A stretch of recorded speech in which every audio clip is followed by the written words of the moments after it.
Welcome to the Confidence Through Health podcast. My name is Jerry Snyder. As a health, wellness, and sports performance coach, my goal each week is to bring you experts to help you take control of your health and build your self-confidence. Thanks for including me today on your journey to better health. As an elite level runner and coach, I'm excited to introduce you to the All In Running Club. The All In Running Club exists to help you become a better runner. Whether you're a beginner, an elite runner, or anywhere in between, the mission of the All In Running Club is to give you the tools you need to find your success in running. Join today to take advantage of the 75% off yearly membership rate offer. Click the link below in the show notes to learn more. So thank you, Dr. Mike, for being a guest on the Confidence Through Health podcast. Thanks for having me, Jerry.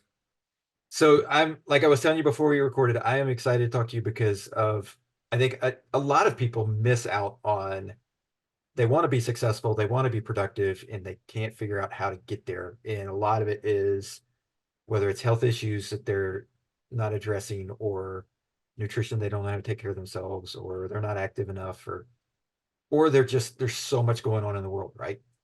And I know that you address all of these things with people, but take us back to like what got you interested in helping people, like just overall, just like why is it important to you to be a doctor, to help people with their health, to help people with their productivity? Yeah, I guess, people hear my accent. I grew up in Belgium, just with my mom and my brother, so it wasn't always easy for her to provide for us. Luckily, in Belgium, school's much cheaper than here in the US. Yeah. So I just had to save $500 per semester. Oh, And wow. I kind of, was a DJ at the university, and at the same time I did private swim lessons. So that's how I got by. But I got that entrepreneurship from a young age because I kind of had to if I needed to obtain it somehow. But I was also very competitive. In elementary school, I was the fastest runner of the class. I was on the soccer team, basketball team, but I lost in swimming because a good friend of mine was part of the local swim team. And I don't really recall the series of events, but my mom reminds me that I was really upset that I couldn't win. And so the next morning, I asked if I could join the swim team myself. So that was my solution. And that's where I found my passion for swimming. And today I just joke about it. It's still my worst sport, actually, right?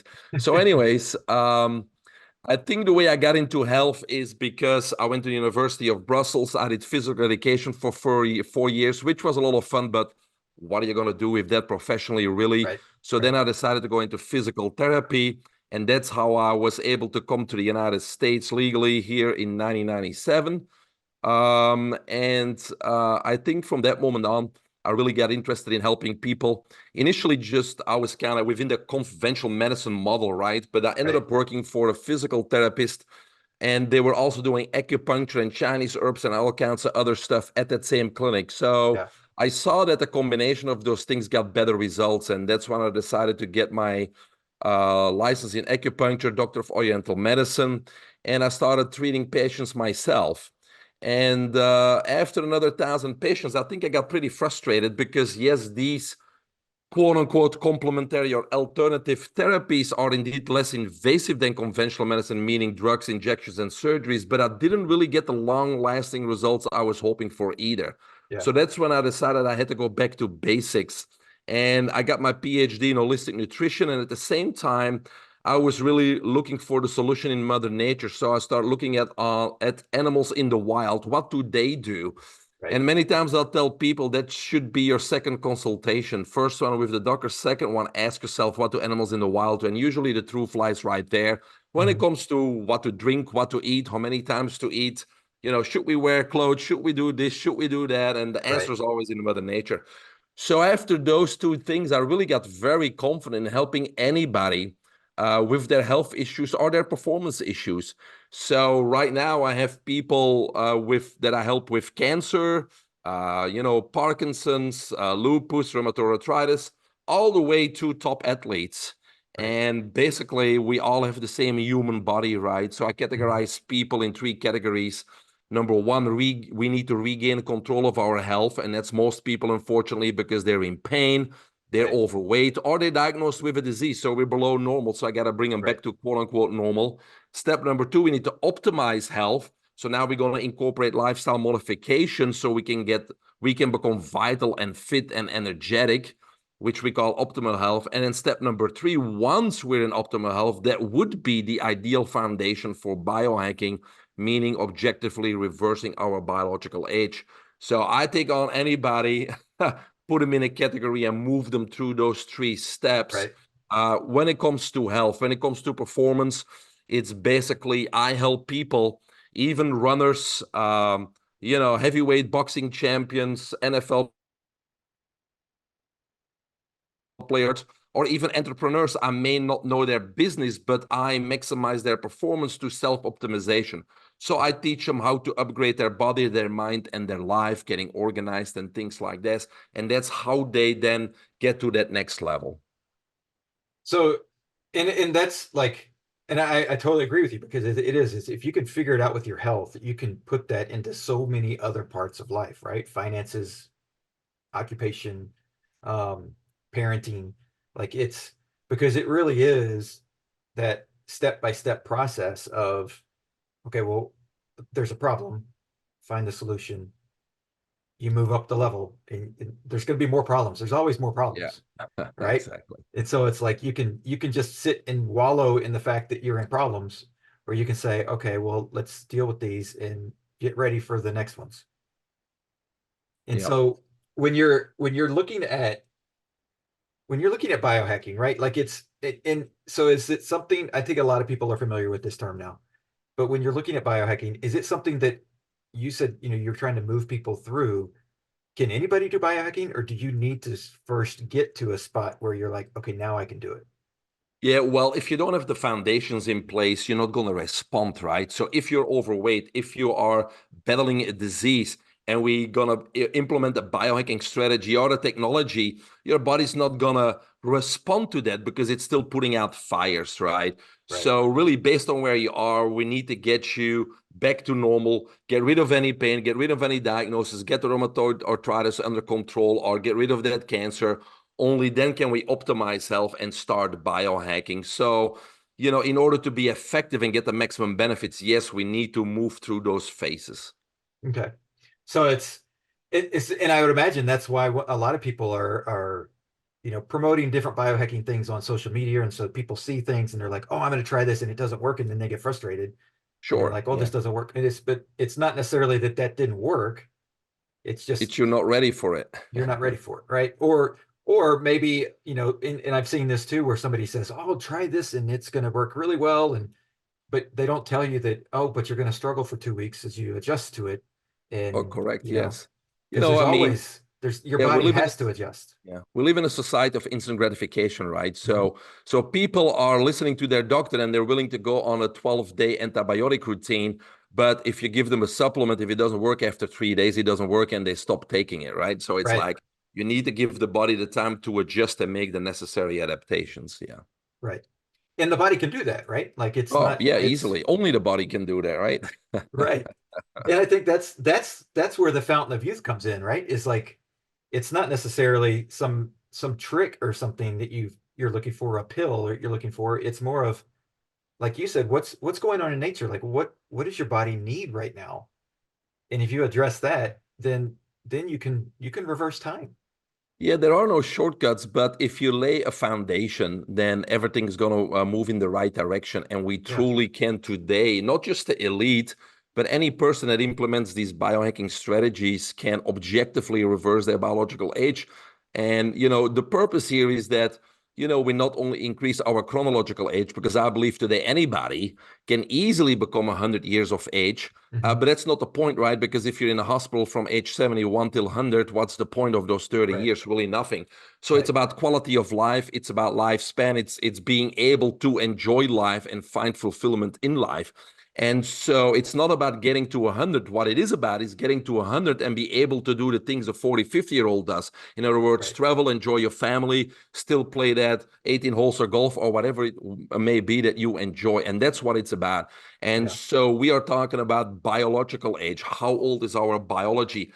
because chronological age doesn't mean anything, because everybody understands that there's 65-year-olds that have been in and out of the hospital, that are struggling with many diseases, and they may still be alive for the next 10 years. But what's the point? But then you also have 91-year-olds that are still 100% sharp and able to travel and enjoy life. So it's not about that number 65 or 91. It's really about what can I do? What's the quality of my life? How can I be of service of others? And how do I find fulfillment in life? And so that's really what biohacking is about. In the past, we talked about longevity and anti-aging and living longer. Right. That's one thing, but it needs to be quality of life. Otherwise, really, there's not much purpose to it. Right. Well, and everybody has, like you had mentioned, we're all humans. We all have the same cellular basis in how the cell works, and because we all have different genes, so we look different and those types of things. But so is it, from a biohacking standpoint, is it the things that we've done, and with like the damage that we've done, whether it's smoking or bad eating or not exercising, that causes that, I guess prevents us from getting to 100? Yeah, of course. I mean, we're a machinery, right? So number one, it needs to be maintained, right. Just like any piece of equipment you have at the house, it needs to be maintained. Just like your car, if you don't get the oil change, it's not going to last as long. It's not going to get as many miles. So you need that maintenance, number one. And the more you use it, the faster it will go down too, and the more maintenance it needs, right? So that's number one. And, there may be a genetic predisposition, but we also know that there's the science of epigenetics, which clearly shows that by changing lifestyle modifications, we can change our genetic makeup. We can up and down regulate our genes and even change the genetic makeup. So there's no more excuses, because many of us make excuses like, oh, I'm going to die of cancer because it runs in my family. Or, right. Yes, I'm overweight, but everybody in my family is overweight. And either that's an environmental reason, because the whole family ate the same food and the big, large pizzas every day. So it could be pure environmental.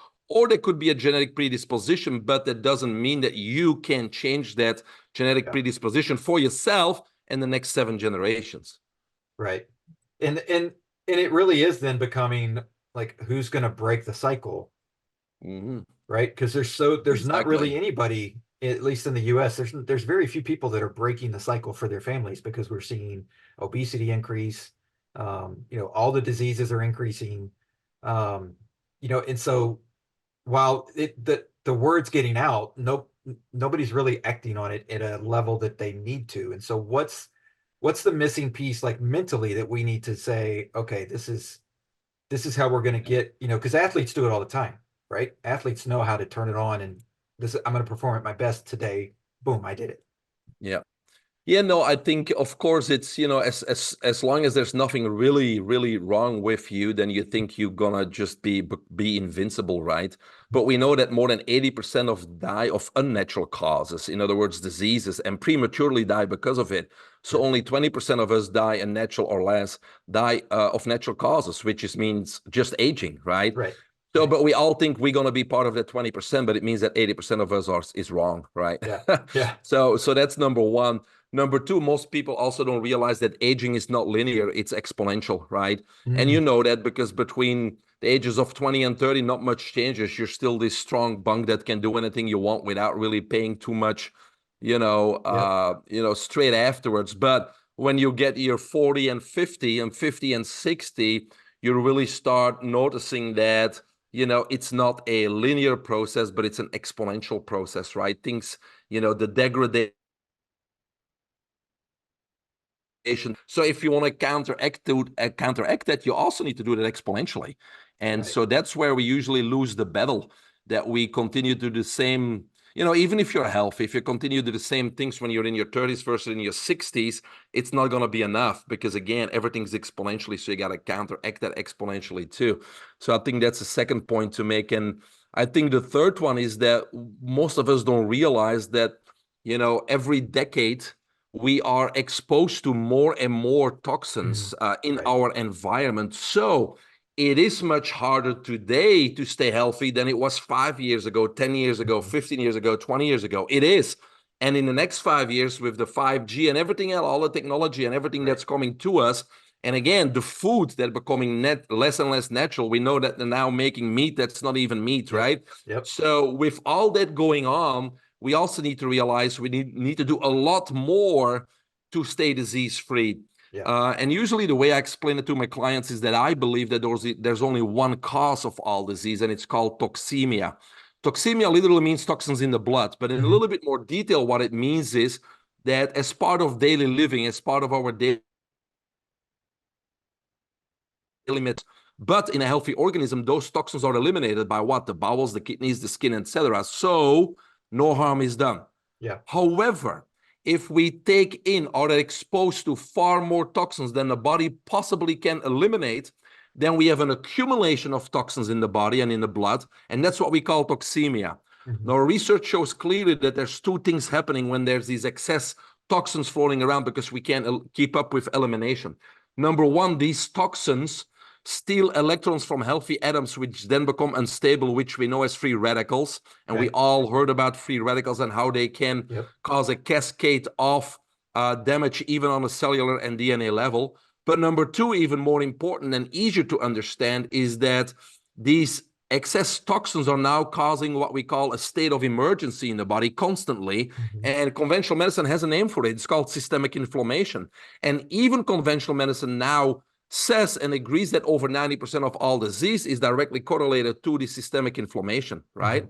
So if we want to stay disease-free and be bulletproof against the viruses of the 21st century, but all the chronic diseases and the cancers, we simply need to keep toxemia in check. And theoretically, it's pretty easy, because what we need to do is we need to do whatever we can to mitigate and reduce the exposure and intake of toxins from what? Man-made foods, man-made drinks, over-the-counter prescription medication, household products, cleaning products, all the toxic products that we use inside the house.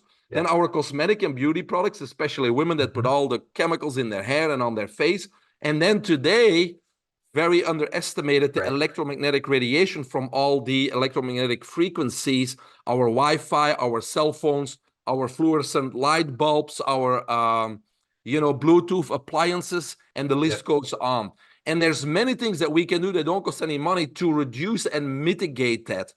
And then simultaneously, we need to increase the nutrients that do what? Fight free radical damage, repair our DNA, and fight systemic inflammation. And we don't have to be health freaks. If we just can tip that balance, then we will be bulletproof against any disease. And that's what I help my mentees do, is just kind of address all those areas here and here to just tip that balance. And it requires a little bit of effort, but it doesn't have to cost money. And we all can succeed, but we need to be aware that it's going to become harder and harder because of the environment that we live in. Well, and you top that off with something you said earlier, is that the environment we live in, for most of us, we start moving into the cities, we don't have as much nature around. And so there's not the natural detoxing of just being in nature and getting the exposure to the ground and the sunlight and those different things. And I think that's one of the things that when COVID hit, and people were like, oh, what do we do? We're staying in the house, we're doing it.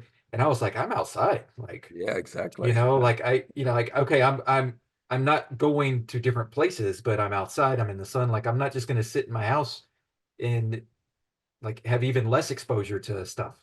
Like, I need. No, that's correct. And again, the things you just mentioned, those are the foundations. In my latest book, where I talk about biohacking, and we talked about we need a foundation earlier, right? We can't just buy this pretty expensive equipment and hope that we're going to be biohacking.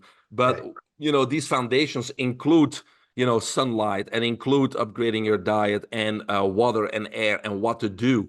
And so that's what I teach my clients first, is those 7 foundations, and then take the elements of those foundations that work for you and put them or mold them into a custom power routine, because it's important that we implement those. And it doesn't have to take hours. It could be 10, 20 minutes per day, but that we implement those practices on a daily basis, because that's when we're going to see significant improvements over quite a short period of time, because we do it every day, right? So that's what I help my clients do, is go over the foundations, identify the elements that work for them, mold them into a power routine that they can count on every day, so they will see steady progress in their foundational protocol, the things that they do on a daily basis Right. that are very simple, Yeah. but we don't do them anymore. Right. Well, and to relate that from like a sports side of it, right? We all see athletes that are at the top, whether it's the NBA or the NFL or whatever.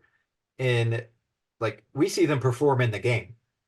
And we're like, oh my gosh, I can't believe they made that play or that shot, or oh wow, that's amazing.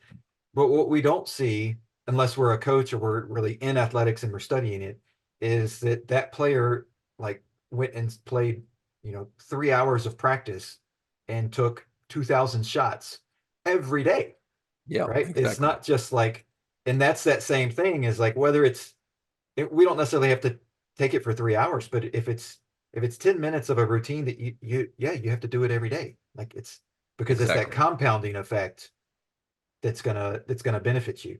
Yeah, that's correct. Because if you don't have that, like then or as a swimmer, if you're trying to like get your arms to do a certain range of motion, you got to do it all the time and you got to practice it and get it to because otherwise you're going to get tired and it's going to stop doing it and you're going to slow down. Yeah, yeah, So, that's correct. um, so is that mindset to success something that like breaking it down to those simple steps, is that the easiest way to do it? Because if we're so focused on either the big goal or just all the life around us that we're too busy in our own mind to stop and say, no, wait, I can take 10 minutes to do this. Yeah, I mean, people always say they don't have any time, right? But I Mhm. always challenge everybody because I can free up at least an hour in everybody's schedule. Right. With the average person, of course, they're watching Netflix for a few hours every day, or they come home from work and they're tired because they're not in optimal health. They're Right. fatigued, they're lethargic, so they're sitting in the couch, they're not doing anything. And then you got your busy person that works two jobs or whatever it is. And yes, they are very busy, but a lot of people are involved in projects that don't contribute to their own goals and dreams. Mm-hmm. So I always start. I have a P5 formula, the 5 Ps. Number one is purpose. So the first thing I do with people is really try to identify their purpose in life because most people don't know what it is. Yeah. Stepping into it, and it's only that 1% that unleashes their superpowers, right? But Yep. we need to know what our purpose is and we need to live our purpose. And so even if we cannot necessarily drop our job and our responsibilities and stop paying our bills because we identified our purpose, what we Right. can do is free up that 1 hour a day to start working on it, something that gives us fulfillment, and maybe eventually we can transition into it, right? But we Right. need to know what it is because purpose gives us direction. Purpose also creates that passion and fire in our stomach, right? Mm-hmm. So now we have a drive. So Right. that's number one, purpose. And there's many exercises and things that I do with people to kind of identify that. Number two, once we have a purpose, we need a plan. What is that big goal Right. and what is that big dream? And we probably all heard the saying that if your dreams are not scary, they're not big enough, which is Right. true. But on the other hand, if they are scary, the majority of us feel overwhelmed and we think, oh, I Mm-hmm. cannot do that. I cannot attain that. And that's why we need a plan. If you want to win in the 20, because athletes is still a good way to make analogies, right? Because Right. everybody understands sports and winning. But Yep. if you want to win in the 2028 Olympics, wherever they're going to be, right? Okay, so now we need a 5-year plan. Right. And winning is like, oh, I can't do that. But let's break it down year by year, month by month, week by week. And in order to get to that week, month, year, and year 5. So we need to break it down, not necessarily in the how-tos, but in the whats. What Right. do I need to do, right? And so then these small incremental daily steps, they bring fulfillment, and you're gonna actually get to that big goal. But we cannot just look at that big goal because it's overwhelming and we don't know what to do. So we need to have that purpose. We need to have the plan and sense of direction. Part of the plan is going to be creating what I call your team of experts. And they don't Mm-hmm. necessarily need to be experts as in billionaires or PhDs or professors. They could be, people that you need to accomplish what you need to accomplish. Whether Right. you're an entrepreneur, whether you want to, build out a certain business, or whether you're an athlete. Again, an athlete is an easy example because you need in your case, your track and field coach. You probably need a separate coach, which is a strength trainer coach. You may need a dietitian. You may need a functional medicine doctor that checks up on your hormones and your nutrients and those types of things. You may need a mental coach, right? That teaches you visualization, those types of things. Yep. Then you need a support system, which is most likely your family and your loved ones. And so you see all those people need to be there, because by yourself, you cannot reach your goals and your dreams, right? Right. And so you need to identify those people too, not necessarily their names yet, but who is it that I need? Yeah. And so that's step number 2, having that plan and having that, those experts. Number 3 would be learning how to be present in the moment. Because that's where we produce. And there's different ways we talk about that, right? My newest book is called The IZOD Method, In the Zone, On Demand. We all know the expression being in the zone, because that's when we win. That's when we crush our sales goals. That's when we crush a presentation on stage in front of 10,000 people. And many of us have experienced it once or twice in their lifetime, but we think it was merely by chance. And we think it's just for athletes, but reality is that it's a skill that we all can master. And when you know how to turn that on and get into flow state in the zone, that's when you produce. That's when you're at your best. That's when you can bring your A game. And so in step number 3, we teach people on how to get in the zone and turn that switch on and off. Number 4 would be what we're talking about today. It's the power of upgrading the body and the mind. It's biohacking. How do I upgrade my body, my physiology, my biology? How do I upgrade my mind, right? And then P number 5 is we take all these elements and we mold them into a power routine, which we already talked about. So that's how we get to the next level. Whether you're a musician, an athlete, an entrepreneur, a small business owner, an employee that wants to rise to become an executive in a company, it does not matter. It's maximizing your performance through self-optimization. And so that's what it's all about. But going back to those 7 foundations, because you mentioned mindset in my book is number 7, but it's probably the most important one, because it affects everything else that we do, right? People and I did in the past too, underestimate the power of the mind. Now, I believe that our spirit choose our body for a very specific reason, a very specific purpose, not person, for a very specific purpose. And then we have our mind. Our mind is there to try to make sense of it and allow us to live our purpose. But unfortunately, with most of us, it doesn't happen. The reason is that it doesn't happen because we have an ego. And so the ego operates in the conscious mind, and the ego tries to protect us from distress. But it does that solely based on the information stored in our conscious mind. What does that mean? We constantly are bombarded with information. According to research, each one of us on a daily basis, about 14,000 messages, are coming to us. Now, it's only the messages that we are pay conscious attention to, like listening to this podcast, reading a book, watching TV, that our conscious mind processes and stores. All the other stuff the majority is stored in our unconscious mind, right? So the ego prevents us access to that unconscious mind, which is the majority of low or conscious awareness, is also where we could connect with the universe and all its resources. That's where our full potential lies. So when I talk about upgrading the mindset, what I really mean is we got to learn to put the ego aside and manage and get in control of all the faculties of the subconscious mind. So that's where we work on, first of all, our belief system, because most of us as humans are held back by our past and by our what we label failures. But those failures were not failures. There were lessons that we were supposed to take with us to get to greater things, right? So with my clients, I really work on belief system and leave the past behind and create a future. Because our mind is the blueprint to our failure, our success. Our mind is the blueprint to our future.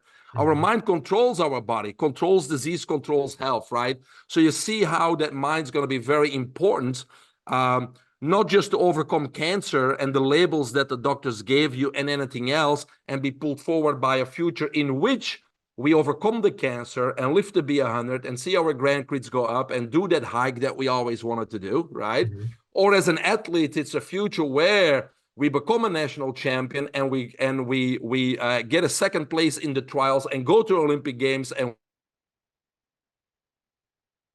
win the pulled forward exclusively by that. Because if there's any doubt in your mind that you're going to overcome a disease or reach your goals and dreams, then the universe has two options: failure or success. If there's no doubt in your mind that you're going to win, that you're going to overcome cancer, that you're going to get a promotion next week or next year, then the universe only has one option, and that's a big win. So it's very important to work on belief system, and that's where visualization, manifestation, gratitude journaling, meditation, breath work, all those things come in. And a lot of those may not work for one person, but one of them will work. And so that's what I mean is we figure out at each stage what works for you and use that as something that you can count on as part of your daily power routine that works for you. Because I myself, I tried to meditate years ago and I really couldn't. I didn't see any results. I made an honest effort, but I couldn't clear my mind. And then when I started doing breath work without trying to meditate, I was focusing on my breath and I was learning. I was so focused on my breath that suddenly I was in a meditative state because everything else cleared my mind. And so breath work now is something that works for me to get into a meditative state. And meditation doesn't, right? So it's going to be a little bit different for everybody, but the process is the same. The elements are the same. And so we customize that power team based on that. Right. Well, and so one of the things I do with my athletes, especially the ones that are the middle distance track athletes, right? Because they're sprinting, but they're also going a little bit longer. And so it's and one of the things I tell, like I tell them, it's like, okay, we all know the pain's coming, right? You weren't gifted enough to run the 100, and so like you could sprint and it's over before it really gets painful. Yeah. You know, or you weren't gifted enough to run a 5K where, okay, there's some pain, but you can slow down and you're still going to be okay. Not Max. You know, and it's like, you know, when you're running the 800, it's like you're sprinting for, 2 minutes or somewhere around there. And I'm like, I tell them, like, other coaches may be like, oh, just fight through it. Just going to be, I'm like, no, guess what? The pain's going to come. We all know it. The pain's going to come. It's how you deal with it in here. What are you going to do when it comes? Yeah. Right. And I try to prepare them for that ahead of time. It's like visualizing, okay, you're going to get to this point in the race at some, and that pain's going to come. What are you going to do? Are you going to say, oh, well, now I only have 300 meters left. Well, so I'm not in pain for 2 minutes. Yeah. I'm in pain for maybe 15 seconds because then the competitiveness is going to kick in and I'm going to sprint to the finish. Yeah. And so when you deal with it that way and you go, can you deal with pain for 15 seconds? Yeah. Usually. And then you practice it, right? Then you practice it. Yeah. Right.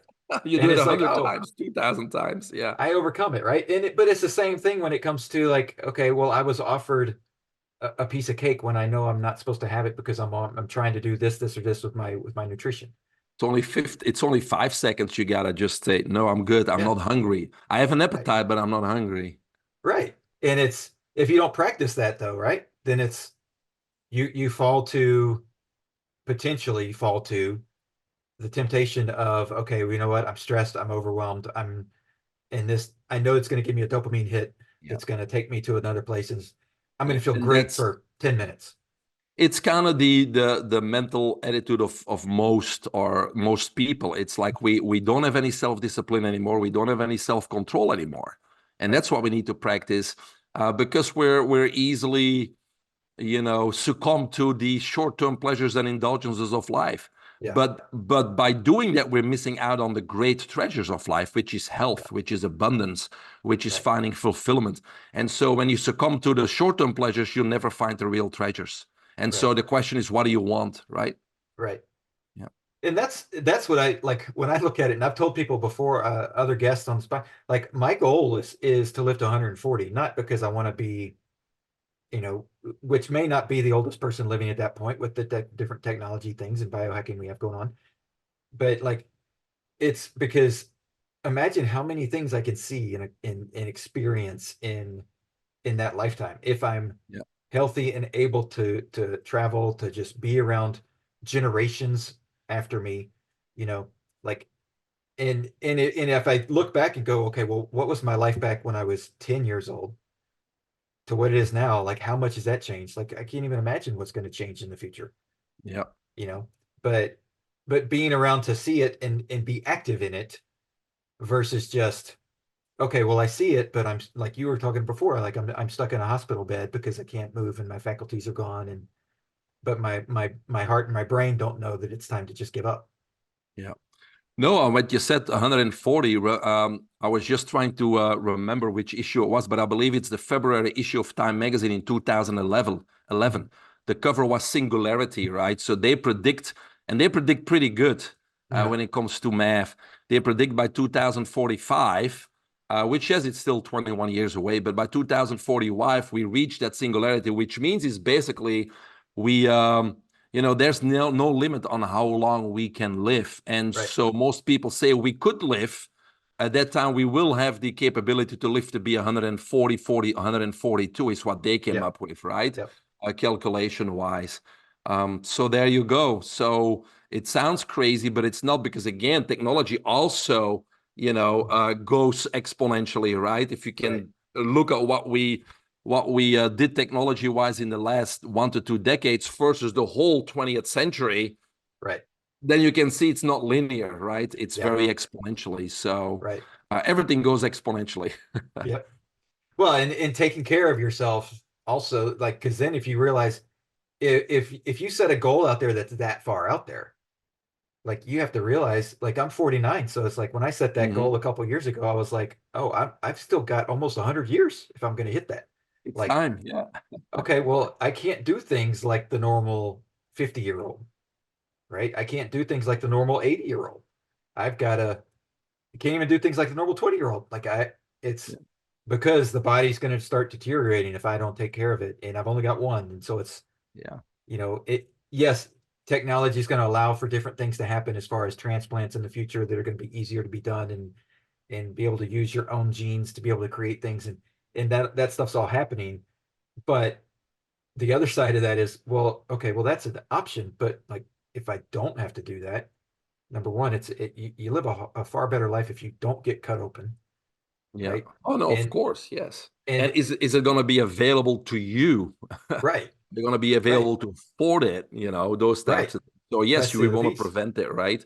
right? But no, we're at the right age, because if you're around 50, what you really need to do again is this incremental step. Instead of thinking I'm going to be 140, I'm already 50, right? Or only 50 if you see you're going to be 140. But it's Right. like, so what do we need to do to stay 50? It's pretty simple. Every Yeah. year you need to reverse your biological year 1 year, Hmm. your biological age 1 year.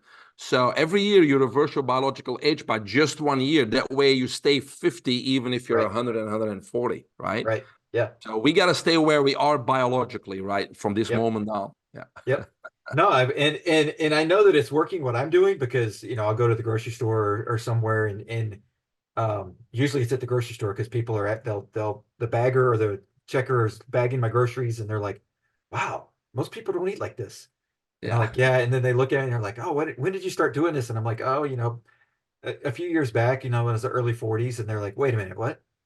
They're like, you Yeah. look like you're 33, Yeah. And I'm just like, yeah, so it works, it's working. Yeah. Like, this is what you've got to do. And it, it, people think it's hard, but the Yeah. hard is in the choice. It's not in the implementation. You know, you can get addicted to bad food and you can get addicted to good food. The Right. problem is we need to make that switch, right? And that switch takes just a few self-discipline weeks, not Right. months, just Right. weeks. Because once you start juicing and you start figuring out, how to fine tune it so it tastes good, now Hmm. you start craving it and now you Yeah. can't go without it. While before you were craving that, McDonald's Big Mac, whatever it be. So it's both craving, it's both addiction, but let's be addicted to something that benefits our body versus Right. something that degenerates our body. It's that simple. And Yeah. if you are here right now, you just got to jump over. And it takes a few weeks. It takes a few times saying no. It takes drinking a few juices and eating things that may not be palatable right now. But if you do it a few times, your body adjusts. And now you start craving the good stuff. And we Yeah. know it's that way. Yeah. It's just you got to have, a little bit of that self-discipline to get through those few weeks. And that's all, Right. really. Right. And so it's not really a willpower thing. right? No, It's not like I have to have this willpower for the rest of my life. And oh my gosh, and and just a few back to weeks. back to mindset thing is that I know a lot of people that go, oh, but I have to give that up for the rest of my life. And it's like, I don't know if I want to do that. And I'm like, well, that's a mindset thing that you're focusing on the negative of missing Well, then out, we don't quote unquote. feel, you and I, Jerry, we don't feel we give it up because if we, I mean, again, I still have fast food once in a blue moon. I still go Right. out with friends and order something that I shouldn't, but I'm aware of that and it's okay, right? Yeah. So, but, but the thing is, when you start eating healthy, then that food that you used to be addicted to doesn't even smell good, taste good. And if Right. you do eat it, you feel bad afterwards, Yep. right? Yep. And so you don't crave it anymore. They think they can't have it for the rest of their life. Guess what? You won't want it for the rest of your Right. life. Right. That's the Well, difference. and that's one of the things. Like, if I go to a big race, yeah, of course I celebrate, and I'll have something, and I'll try and do something that's on the healthier side of, but it's still something that's an indulgence, and it's Yes, whether it's chocolate or ice cream or something where it's like, I normally wouldn't. But going back to the way you explained it, as far as tipping the scale, if you're 98%, 95%, 100, 80% of the time you're focused on your health and reducing toxicity and all these things, well, then when you introduce it, your body's going to be able to manage it. exactly. Because I mean, it can eliminate it quickly now Right. because there was a clean slate. Right. And so it's Yeah, when you don't have that and you indulge that it becomes correct. it's compounding in the wrong direction. Yeah. Yeah. So if you take two athletes that have very similar, and I'm sure you've experienced this, they're very similar, like work ethic, very similar physical ability, but one seems to be successful and one doesn't. Well, it's It it's back to mindset, right? it's mindset, right? And so when you look at when people compare themselves to somebody else that's doing, whether it's a diet or an exercise plan, and they're, whether it's a friend or just somebody that they know, and they're like, oh, well, look, they're so successful at this, why am I not? Is it the mindset approach, or are there things that just won't work for you, so keep trying? Well, yeah, and like you said, you mentioned they're on a special diet or they're doing something. How much effort do you put in? How important is it to you that you're going to change your diet? You're going to watch what you eat, that you're going to take the right supplements, and you go to bed early enough, that you're going to spend more time outside, and you're going to do some grounding. How much are you willing to do, Yeah. to be where other people are, right? You can't expect to be the best if the best do more than you are putting in more Right. work than you. And it's not Right. necessarily training, like you said, because I've always been a competitive swimmer, and swimmers train 2 to 4 hours per day, and that's Yeah. without going to the gym. But when I swam my world record in 2019, obviously in the 45 plus Yeah. category, I was 48, but I'm 52 now. But I only swim 3 times 75 minutes per week, and my competitors swim every day. But I'm focusing on upgrading my body and reversing biological age. Right. So now I'm competing in a 45 plus. They train more, but I'm focusing more on the quality of this body and this piece Right. of equipment that I have and the fuel that I put in it.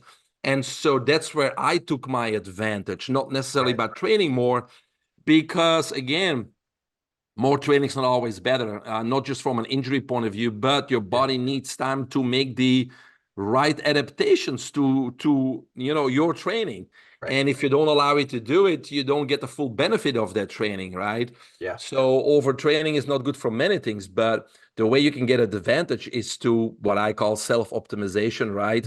Mhm. Is eat better, is rest better, is sleep deeper, is grounding, is sunlight, is clean water, enough water, Yeah. learning how to breathe properly and utilize that Right. oxygen. Most people don't know how to breathe properly. So, Yep. I mean, all these little things that we can do that will make us a better performing machine Right. without, going out there and training our skill more, whether it's football or running or swimming or whatever it may be. There's many hours we're not doing that. The question is, what are we doing the hours we're not training, which Right. may make a huge difference in your performance, right? Right. Well, And and are you that willing to put that in? Because you have many athletes that train hard, but the other yeah. hours they are not committed, right? Right. Yeah. And to take that to like a professional world, right? It's the same thing. It's like, okay, well, you're committed when you're in the office or when you're in meetings or presentations, Yeah. but what are you doing outside of that? And not that you need to work 24/7 or be focused on that, but and this is where I think that, like, because people have asked me about what I do and they're like, "Oh my gosh, you seem like you work all the time." I'm like, "I never work." Yeah. Like, what are you talking about? Like, Yeah. I'm never working. And it's like, yeah, I'm working. Like, if you look at the definition of what I'm doing to make money, I'm doing it all the time, right? Like, because Yeah. I love it, I enjoy it, it's what I do, and it's my purpose.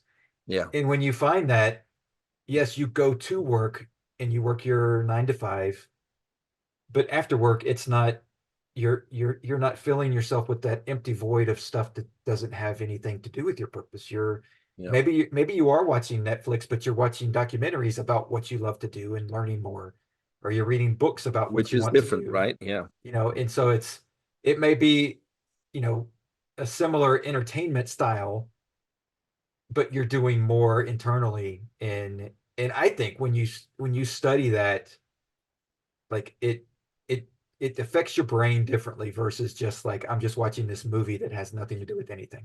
Yeah, of course, because when you're watching that or when it has to do with your profession or you learning more about what you're doing or how to help more people, you're upgrading right there, right? Right. You're learning more, you're upgrading, you're becoming a Yeah. better coach, a better human being, whatever it may be. So, yeah.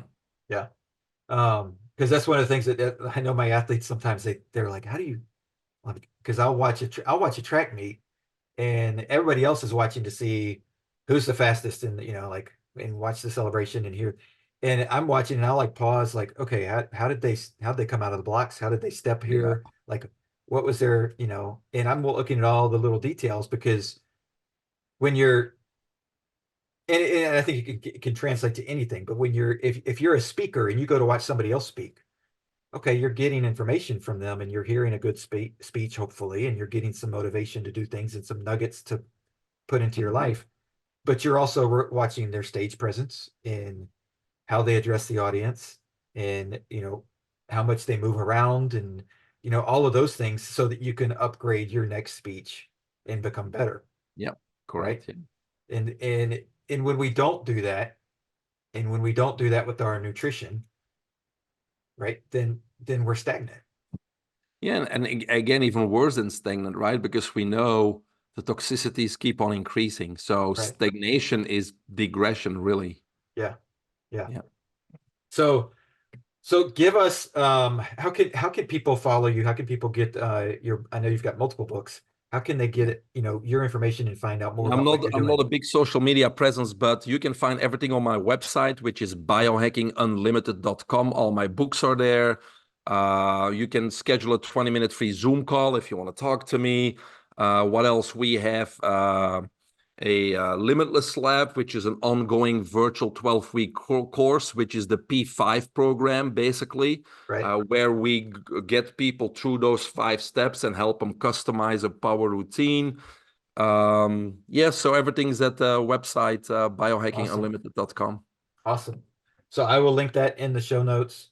Um, but before we end, is there anything that maybe we didn't touch on that you're like, this is something that somebody that's stuck, whether they're stuck at, they need to regain their health, or they're trying to optimize their health, or they're introducing their biohacking to themselves, like, is there something that they need to know that's going to help them get to that next step?